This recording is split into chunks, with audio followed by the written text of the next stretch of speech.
This video is about the Instagram affect as it relates to photographs.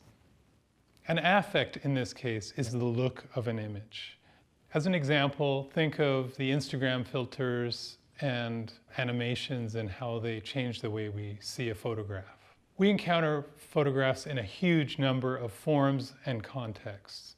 Think of seeing a photograph in a museum that's framed on the wall. Think of a photograph you might come to in your home, in a snapshot, in a pile, in a box, or on a screen. All of those are very different contexts. And how differently those contexts change the way we see the value of that image. Even within the screen world, we're going to go to a website, a news website, and there's an image there that we're going to look at in a certain way. There might be a website of a photograph in an art gallery, and we're going to look at it in a certain way. And then there might be a photograph you see on a social media website or a surveillance camera, for example. And all of those contexts of looking at the image are going to change the way we see it. Instagram, TikTok, Snapchat, Facebook, YouTube, Twitch, they all generate expectations about what you're going to see and how you're going to see it. And in many ways, their main goal is to get you to look at the advertising. Images are often animated and placed sequentially on a timeline, meaning that you're going to scroll through them at a certain speed, and they aren't meant to be looked at particularly closely. Their effect is built through the addition of filters and other graphic interventions. The filters are often built with references to other eras of imagery, like Art Deco or the neon signs of the 50s. And they are all about grabbing your attention, and they're not necessarily pointing to the photograph that they're added to, and they're pointing to themselves. With that in mind, I want you to think about how you want the audience to see your images. Everyone wants to make exciting photographs, but adding filters indiscriminately may be more distracting for our needs than helpful.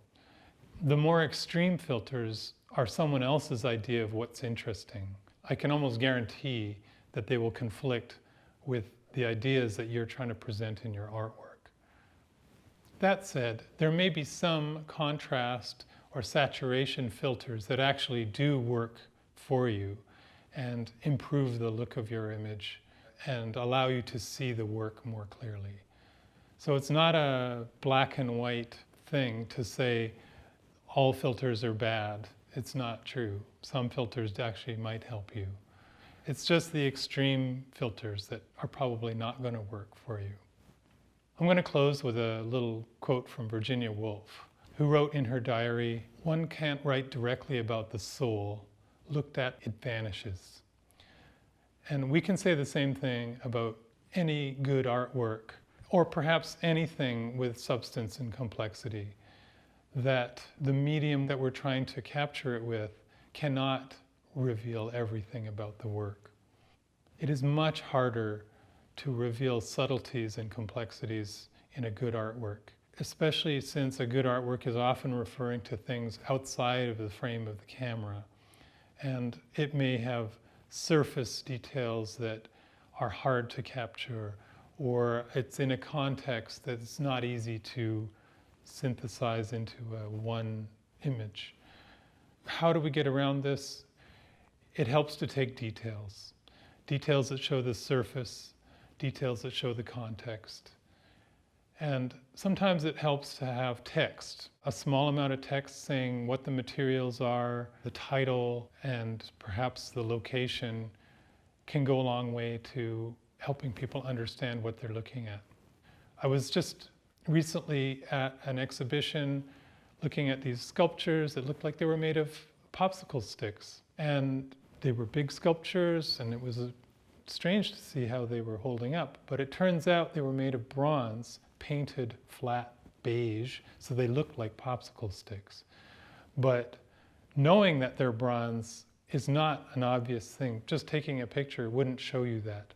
So the text that accompanied the work was actually very important to know and get a sense of what made this piece so unusual or interesting.